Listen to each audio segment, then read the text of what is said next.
आज हम बात करने वाले हैं रात अकेली मूवी की, जिसमें लीड एक्टर है नवाजुद्दीन सिद्दीकी, जिनका नाम जटिल यादव है। मूवी की शुरुआत में मीरा यानी चित्रांगदा सिंह को दिखाया जाता है, जो कि ध्यान कर रही, बट उसके ध्यान को कोए भटका रहे। कोओं की आवाज़ आ रही बाहर से, उसकी ध्यान को भटका रहे। नौकरानी को बोलती है कि उन्हें खाना क्यों नहीं डाल देती, तो वो कहती है कि बड़े साहब अभी नहीं आए। एक्चुअल में मीरा की बेटे की कल बरसी है, तो उसके चक्कर में ये सब कुछ हो रहा है। जब वो बाहर जाकर देखती है तो क्या होता है, बहुत सारे कोए वहाँ पर आ जाते, बहुत सारे, और वहाँ पर खून ही खून बिखरा। वो डर जाती है और चीखती है ज़ोर से। फिर एंट्री होती है अपने हीरो की, जटिल यादव नवाजुद्दीन सिद्दीकी की। वो इस केस की इन्वेस्टिगेशन करने मसल्स के आ जाता है। वो देखता है कि गीता माँ वहाँ पर है और सब ध्यान में लगे हुए हैं, और वो बंसल फैमिली के ध्यान लगा रही है। वहाँ पे उसे सेठ ही मिलता है, जो कि फैमिली का पी है, और फैमिली के बारे में बताता है। फैमिली में मैन है महेंद्र बंसल, उसके दो बेटे हैं, प्रशांत बंसल और विवेक बंसल। प्रसाद बंसल की बेटी है मीरा, और विवेक बंसल के बेटे हैं माधव और बेटी है आस्था, और आरव बेटे हैं विवेक बंसल के। माधव उसे उस जगह ले जाता है जहाँ उसके कुएँ, बहुत सारे कुएँ बेहोश पड़े हैं, और उनका जो न्यूज़पेपर है, एक्चुअल में बंसल फैमिली का न्यूज़पेपर है प्रभात करके, और उसके ऊपर एक सूअर का कटा हुआ सिर पड़ा है, और बहुत सारे कुएँ वहाँ पर बेहोश होकर पड़े हैं। कैमरा वगैरह देखता है, बट कुछ खास पता नहीं चलता, क्योंकि वहाँ पर जो कैमरा लगा है वो बंद रहता है। गार्ड उमेश और ओम प्रकाश भी कुछ ज़्यादा नहीं जानते, और वो आरू को देखते हैं, जो कि ड्रग्स लेता है, ड्रग्स के नशे में पागल रहता है, अजीब हरकतें करता है। वहाँ डीजीपी समीर वर्मा की एंट्री होती है, जो इस फैमिली का खास है, उससे ज़्यादा जानकारी, इसलिए इतना बड़ा बिजनेसमैन है महेंद्र, तो उसे भी बुला लेता है इस केस के रिगार्डिंग कि ये किसने किया। और अपना जटिल यादव भी अपनी माँ के साथ रहता है, उसकी शादी नहीं हुई अभी तक, और माँ से भी ज़्यादा कुछ खास बनती नहीं, हमेशा इसी बात पे झगड़ते रहते हैं आपस में। अगले दिन हाईवे की सीसीटीवी से पता चलता है कि उसमें दो लड़के दिखते हैं, जिसके आधार पर वो एक बस्ती में जाते हैं जहाँ छोटा लड़का उन्हें उन दोनों लड़के के बारे में बताता है जो सीसीटीवी में थे। वो पुलिस को देखकर भागते हैं, बट आखिर में पकड़ा जाता है। जेल में जब उसकी पिटाई हो रही होती है उन दोनों लड़कियों की, तब उसकी वकील भी आ जाती है निशा, जो कि एक सोशल वर्कर भी है और उसी बस्ती में रहती है। इधर राजेश को दिखाया गया है, जो कि महेंद्र के बड़े भाई का बेटा है, और वो अपना एक न्यूज़ चैनल चलाता है, और उनमें भी आपस में दोनों फैमिली में ज़्यादा बनती नहीं है। वो आपस में इनका न्यूज़पेपर और उनका न्यूज़ चैनल टक्कर में रहते हैं। समीर दोनों के बीच में कड़ी है, वो राजेश का दोस्त भी है और इधर बैंसल फैमिली का भी खास है। उन दो सीसीटीवी लड़कों से पता चलता है कि उसे किसी अनजान नंबर से फ़ोन आया था और पैसे मिले थे, और पैसे के बदले काम करवाने बोला था, और उन्होंने किया था।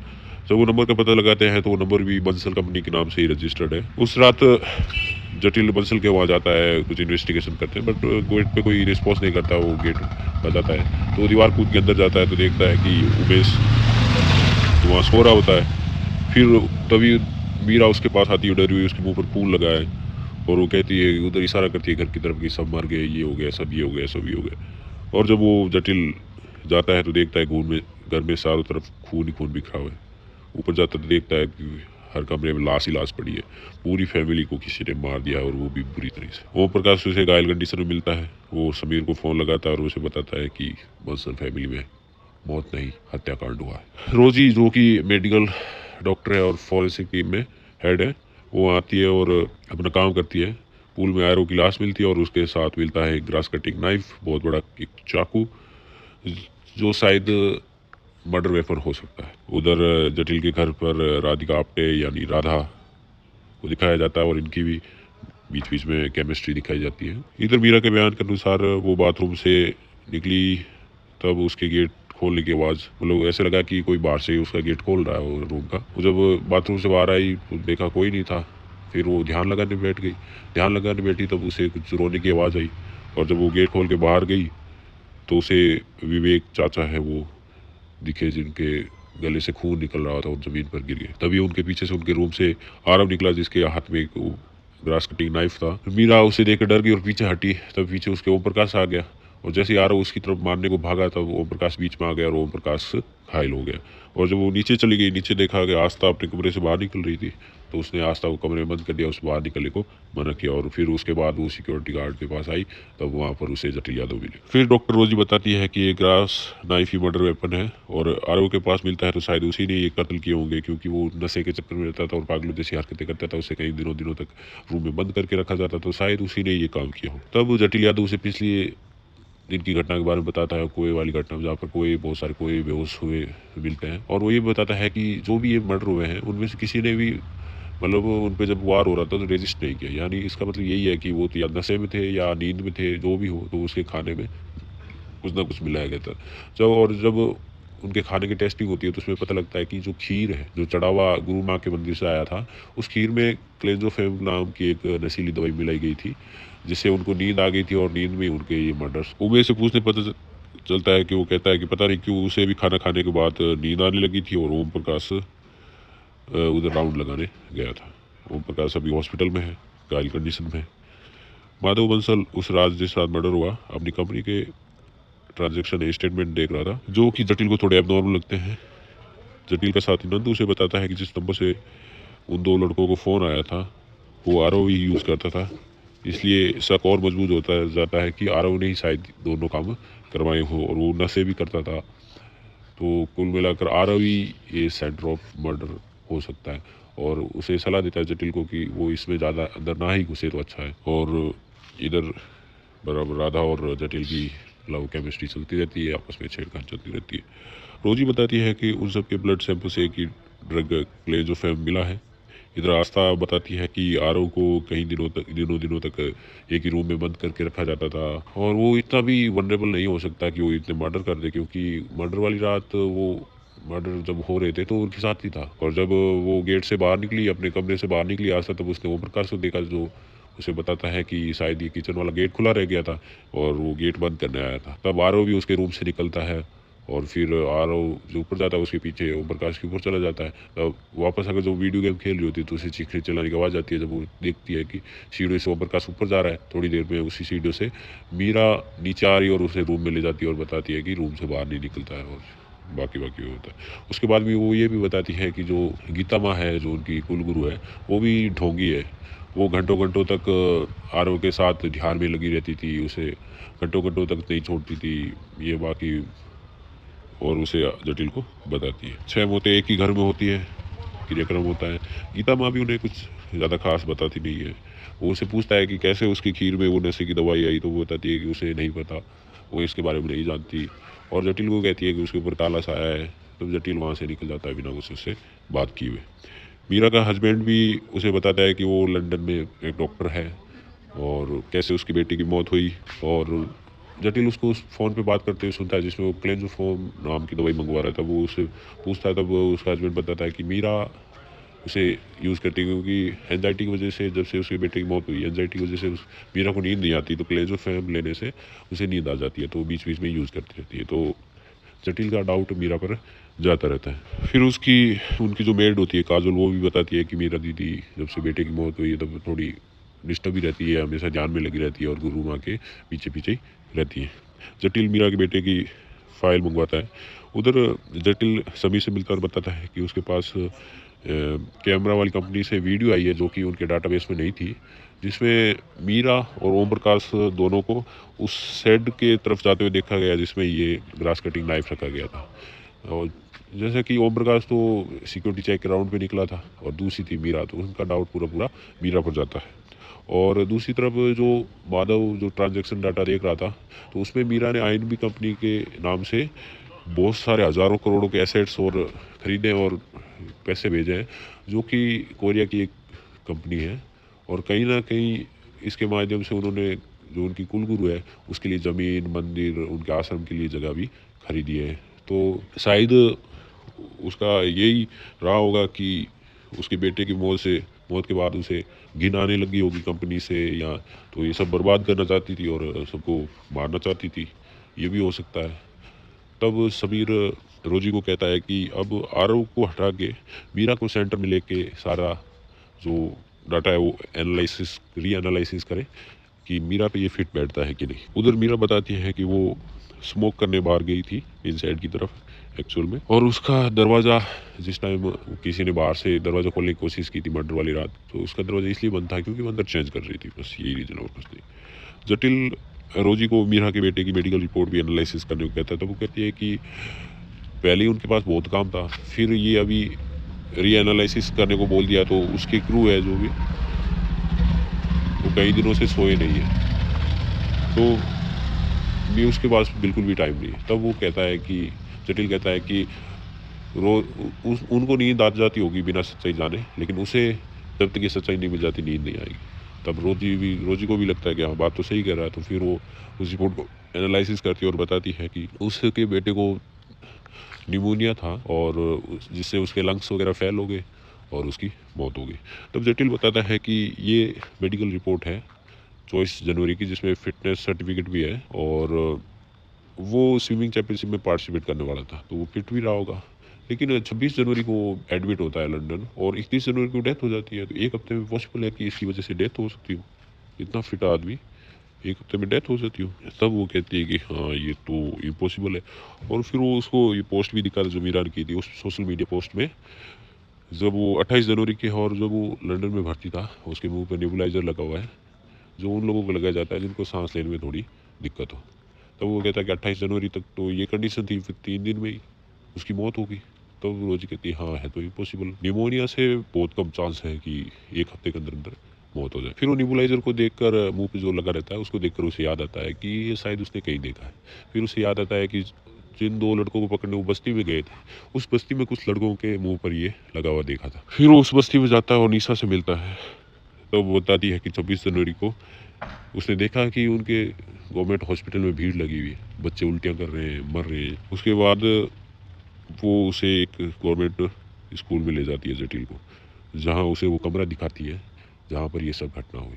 वो बताती है कि यहाँ से एक गैस निकलना शुरू हुई थी जो पास ही की केमिकल फैक्ट्री से आ रही थी और लड़कों को पता नहीं चला और वो यहाँ पर खड़े रहे और कुछ देर बाद में ये होना शुरू हो गया। कोई जहरीली गैस थी और उसकी वजह से बच्चे मरना शुरू हो गए 26 जनवरी के फंक्शन में। और 26 जनवरी के फंक्शन में ये भी बात उसने बताई कि जो मेन चीफ गेस्ट थी वो थी मीरा और उसका बेटा भी फ्लैग्स बांटने यहाँ पर आया हुआ। तब जटिल का ठनकता है कि हाँ बात तो कुछ और है। फिर वो उस जगह भी जाता है जहाँ बच्चों को दफनाया गया था, लाशें थी वहाँ पर।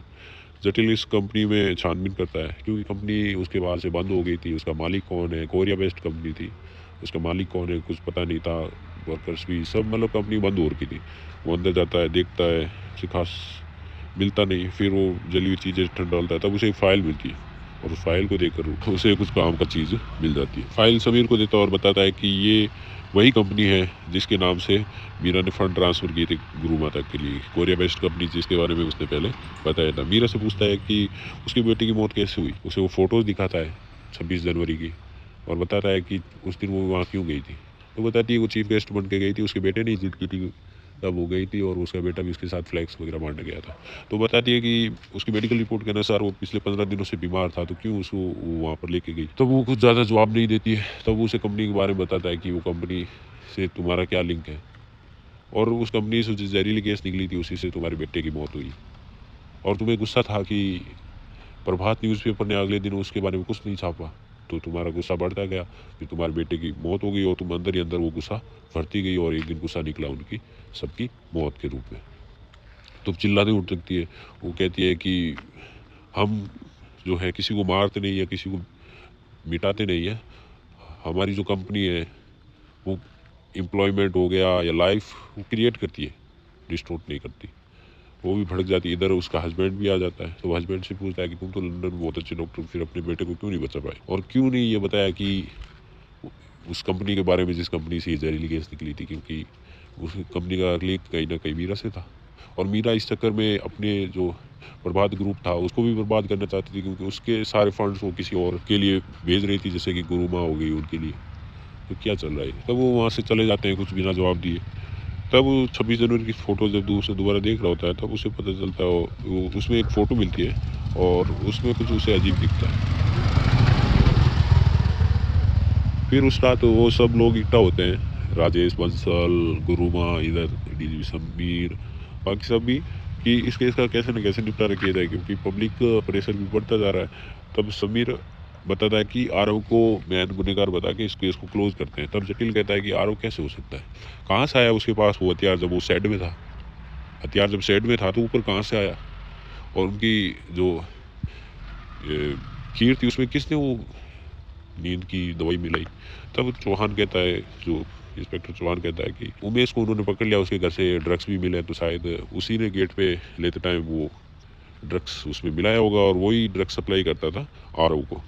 और आरव ने भी वो हथियार कहीं और से उसका डुप्लीकेट बनवा लिया होगा, जरूरी थोड़ी उसी हथियार से उसने वार किया होगा। तब जटिल नहीं मानता है, तब समीर कहता है कि अगर वो उसकी बात से सहमत नहीं है तो कल की कॉन्फ्रेंस में ना आए, क्योंकि वो कल कॉन्फ्रेंस में सब सच सच जो भी है वो उसका बयान दे देगा। अगर वो सहमत है तो आए, नहीं सहमत है तो मत आए। जाते वक्त गुरु माँ उसे कहती है कि उस पर काला साया है, वो जटिल में एल की जगह न कर ले, जतिन, जिससे कि उसका कुछ भला हो जाए, उसका नाम से उसकी लाइफ थोड़ी ईजी हो जाए। फिर उस फोटो के आधार पर, जैसे फोटो 26 जनवरी की थोड़ी एब्रोम लगी थी, पूछताछ करने पर जाता है ओम प्रकाश पर। ओम प्रकाश उसे बताता है कि जब रात को राउंड पे गया था तो देखता है कि किचन का गेट खुला रह गया था। फिर वो अंदर जाता है तो देखता है कि आस्था अपने रूम से बाहर आती है, तो उसे बताता है कि किचन का गेट खुला रह गया था इसलिए वो, और मोटरोला पे उमेश को कॉल भी देता है। फिर जब वो ऊपर जाता है तब देखता है कि आरव है जो मीरा को मारने की तरफ भाग रहा है। जब वो उनके बीच में जाता है तो आरव उस पर हमला कर देता है और बाकी सब ये हो जाता है। तब जटिल कहता है नहीं, ऐसा नहीं था, एक्चुअल में उस खीर में ड्रग्स मिलाया था तुमने ही, यानी ओम प्रकाश ने, और वो गेट भी तुमने ही खुला छोड़ा था। उस गेट के बहाने तुम अंदर आए, जब अंदर आए तो आस्था तुम्हें दिखी, और आस्था के रूम से जब आरव निकला तो आरव को तुमने वो ड्रग्स दिए। जब आरव ऊपर चला गया और सारे जब ड्रग्स के नशे में सो रहे थे तब तुमने उन पर एक एक करके सबको मारा। और जब तुम विवेक बंसल को मार रहे थे तो उनका बेटा आरव तुम्हारे बीच में आ गया, तुमसे वो हथियार छीन लिया, और इसी चक्कर में तुम्हें वहाँ से भागना पड़ा। पर जब तुम नीचे गए तो तुम्हें आस्था दिखी, और ऊपर गए तो मीरा दिखी। तुम क्या करते, तुम बीच में फंस गए थे। फिर आरव जैसे ही तुम्हें देखता है तो तुम्हें मारने के लिए भागता है, बट मीरा बीच में थी। जब मीरा साइड में हो जाती है और तुम्हें घायल कर देता तो मीरा को लगता है कि आरव ने ही ये सब कुछ किया, लेकिन एक्चुअल में ये सब प्लानिंग तुम्हारी थी। और तुमने क्यों किया ये भी मैं बता देता हूँ, क्योंकि ये फोटो देखो, इसमें तुम भी उस 26 जनवरी वाले फंक्शन में शामिल थे और तुम्हारी बेटी भी, जहाँ पर तुम्हारी बेटी को जहरीली गैस सूंघने से मौत हो जाती है, और तुम उस सब का बदला इस फैमिली से ले रहे हो, क्योंकि इस फैमिली ने कुछ भी नहीं किया तुम्हारी बेटी के लिए। उल्टा उन्होंने अपने प्रभात न्यूज़पेपर में भी अगले दिन कुछ नहीं छापा, बस्ती वालों को डरा धमका कर चुप करा दिया, क्योंकि सारी बस्ती इलीगल है तो वो कहाँ जाते बेचारे। तो तुमने सबको मारना ही सही समझा। तो वो बताता है कि हाँ, मैंने ही सबको मारा है, और मैंने उसे वादा किया था कि उसकी बरसी तभी मनाएगा जब उसका बदला ले लेगा। उसकी क्या गलती थी उसकी बेटी की? उसकी यही गलती थी कि वो गरीब घर में पैदा हुई। जब सारे वहाँ बच्चे उस गैस के जहर के मर रहे थे तब मीरा अपने बेटे को लेकर लंदन भागी, क्योंकि उसके पास पैसे थे, लेकिन वो कहाँ जाता, वो उसकी बेटी उसी हॉस्पिटल में मरती रही और मर गई। तो उसे गुस्सा आया कि जिनके लिए उतने सालों से काम कर रहा था उन्होंने उसके लिए कुछ नहीं किया। तब उसने एक एक करके सबको मारना। उसकी बयान की वीडियो लीक हो जाती है, सारे सोशल मीडिया पे छा जाती है, सब उनका पुलिस का और बंसल फैमिली का विरोध करते हैं। समीर कॉन्फ्रेंस में सब क्लियर करता है और सारा इल्ज़ाम ओम प्रकाश पर लग जाता है। उसके बाद मूवी के एंड में समीर है जो जटिल को सस्पेंड कर देता है, क्योंकि वो उसकी बात नहीं सुनता और ये अलग पहलू उसके सामने ले आता है। और समीर जब रोजी से पूछता है कि ये वीडियो उसके बयान का, जो ओम प्रकाश के बयान का वीडियो है, जो जनता में कैसे लीक हुआ, तब रोजी बताती है कि जो वीडियो उसके कंप्यूटर में था, वो लैपटॉप में था, सॉरी, उस लो लैपटॉप ही चोरी हो गया। ऐसा करके वो निकल जाती, पर एक्चुअल में उन्होंने जानबूझकर ये वीडियो है जो उन्होंने वायरल किया था, जटिल और रोजी ने। और अंत में जटिल और राधा को दिखाया जाता है जो बातें कर रहे हैं, उनकी कुंडली में उनकी एक भी गुण मैच नहीं हो रहा। अब कैसे होगी शादी, ये भी बड़ा दुख है। मतलब परेशानियां तो रहनी ही है ज़िंदगी में कुछ ना कुछ। और मीरा भी इधर अपने पीए सेठी को बताती है कि उसने वो सारे फंड्स जो कि गुरु माँ के लिए जा रहे थे उन सबको रोक दिया, क्योंकि उसकी वजह से वो माधव और उसकी फैमिली काफ़ी डिस्टर्ब थे ट्रांजेक्शन की वजह से, और अब कुछ बचा भी नहीं है, तो वो नहीं चाहती कि ये फंड्स भी जाए। और इसके साथ मूवी हो जाती खत्म। तो कैसी लगी मूवी कमेंट में ज़रूर बताना। Thank you.